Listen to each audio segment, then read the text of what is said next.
Hello दोस्त, मेरे पास है। और मैं आज आपको बताऊंगा कि फाइनेंशियल गोल को कैसे अचीव किया जाता है।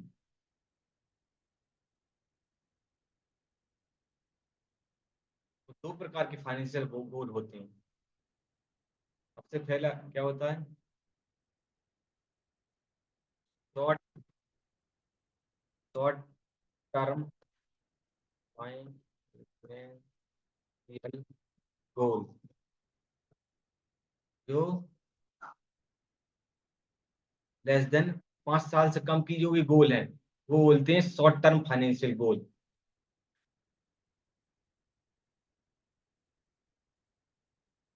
इसकी जो प्लानिंग होती है वो दो तरीके से की जा सकती है। या तो बैंक, एफडी, सेविंग अकाउंट,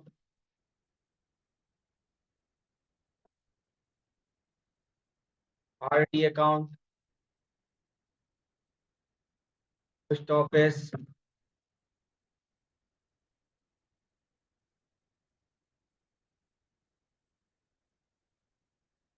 इनके द्वारा ही शॉर्ट टर्म फाइनेंशियल गोल को पूरा किया जा सकता है। या फिर जो लोग दूसरा रास्ता अपनाते हैं, ये तो पहला रास्ता है, ये सबसे बढ़िया है।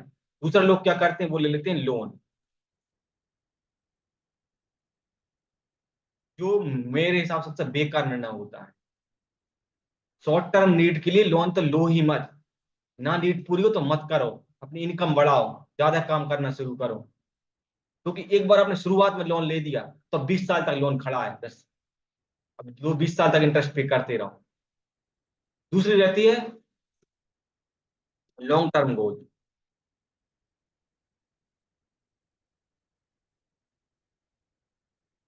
ये ग्रेटर ग्रेटर ये ग्रेटर देन 10 15 साल होते हैं। 15 साल के बाद जो गोल हैं आपके फाइनेंशियल, उनके लिए प्लानिंग की जाती है इसमें। लेकिन इसमें प्लानिंग अभी से करनी पड़ती, कंसिस्टेंसी, तभी हो पाती है। तो सबसे पहले तो आप जो भी आपकी इनकम है उसका, मंथली इनकम जितनी भी है,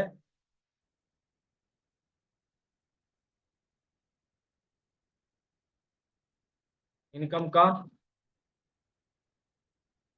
6 से 8 गुना इमरजेंसी फंड बनाएं।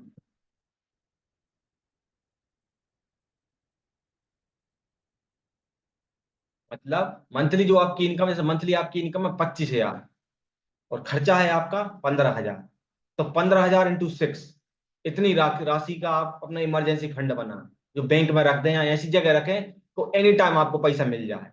जब भी कोई बहुत बड़ा बर्डन आ गया, तुरंत 1 दिन के अंदर पैसा मिलना चाहिए।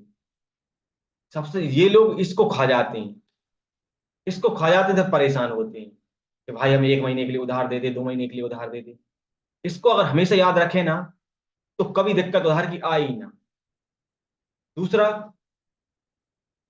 कि कभी भी कोई भी चीज आप जब तक उसकी नीड ना हो, ना खरीदे। सबसे पहले अपन को बेसिक नीड पूरी करनी रहती, रोटी कपड़ा मकान की। तो मकान अगर आपके पास एग्जिस्टिंग है तो नया मकान लेने की कोई जरूरत नहीं है। और यदि नहीं है तो आप ले मत अभी, क्योंकि उसके वैसे भी रेट बहुत ज्यादा है, और बिना आप लोन के ले नहीं सकते उस मकान को। तो आप रेंट पर हैं वो बढ़िया है, नहीं तो जहां पे मकान है वहीं रहें। क्योंकि लोन में क्या होता है, 20 साल के लिए आप बन जाते हैं। यदि आपके साथ कुछ मिसहैपनिंग हो गई, या फिर आपके या फिर एक्सीडेंट हो गया जो आप कमा नहीं सकते, तो फिर लोन कैसे भरेंगे? इसलिए मैं बोल रहा हूँ कि 6 महीने का फंड इमरजेंसी का होना ही चाहिए। और कोई भी चीज हमेशा लें कैश में लें। Cash in the sense cheque से दें, मतलब लोन पे ना लें। आप पर्सनल जो भी खर्च कर रहे हैं वो हमेशा कैश लें। अब इसमें कुछ लोग कहेंगे नहीं, उसमें ये फायदा रहता है कि क्या बोलते हैं, आप चीज अभी ले लेते हैं और बाद में पैसा पे करना पड़ता है। तो इसको ये नहीं पता कि बाद में पहले तो आप इंटरेस्ट ही पे कर रहे हो, मूल तो खड़ा है ज्यों कहते हो। मैंने आज तक, मेरा रिकॉर्ड है, कोई भी चीज मैंने कैश खरीदी है, और लोन पर तो मैं खरीदता ही नहीं हूँ।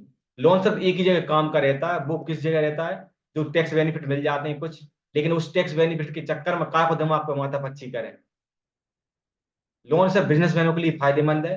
क्यों? क्योंकि वो कम रेट पे मिलता है उनको लोन, और वो ज्यादा कमा लेते हैं। 6 पे मिला तो 12 कमा लेंगे, 12 पे मिला तो 20 कमा लेंगे, लेकिन हम लोग नहीं कर सकते हैं। तो हमारे लिए, आम पब्लिक के लिए सबसे बेकार है लोन लेना।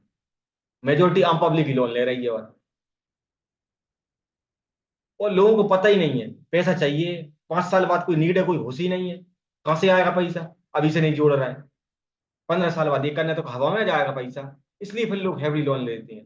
फिर एनपीए में चले जाता है लोन, कितने लोगों का लोन में परेशान है, फिर सुसाइड कर रहे हैं, कहीं कुछ कर रहे हैं। काम ही मत करो ऐसा। मैक्सिमम केस में जो लोग परेशान हो रहे हैं, चाहे वो कितनी बड़ा एम्प्लॉय हो या छोटा मोटा बिजनेसमैन हो, वो लोन के चक्कर में परेशान, क्योंकि लोन इतना ले बैठा है और कुछ हो पा नहीं रहा उस पर। ईएमआई हर महीने जा ही रही है, वो कंपलसरी देना ही है, ये ओवर डिफॉल्ट हो जाता है, डिफॉल्ट में ओवर फिर पेनल्टी लगती है। तो हमेशा ध्यान रखें, आप चाहे कमा रहे हो या कमाना स्टार्ट कर दिया हो, क्रिस्टल क्लियर रखें कि 5 साल में कौन कौन चीजों की जरूरत पड़ सकती है आपको। पेन पेपर पर लिख लें, डायरी बना लें। 10 साल बाद किस कब जरूरत पड़ेगी पैसे की, 15 साल बाद कब जरूरत पड़ेगी पैसे की, उस हिसाब से अभी से आप मेंटेन बना के चलें। और जो भी इनकम है उसमें से पहले पैसे सेव कर लें, कितने आपको सेव करने हैं,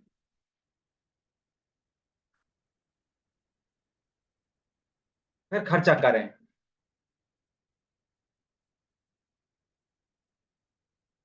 नहीं तो लोग क्या करते हैं, इनकम माइनस एक्सपेंस,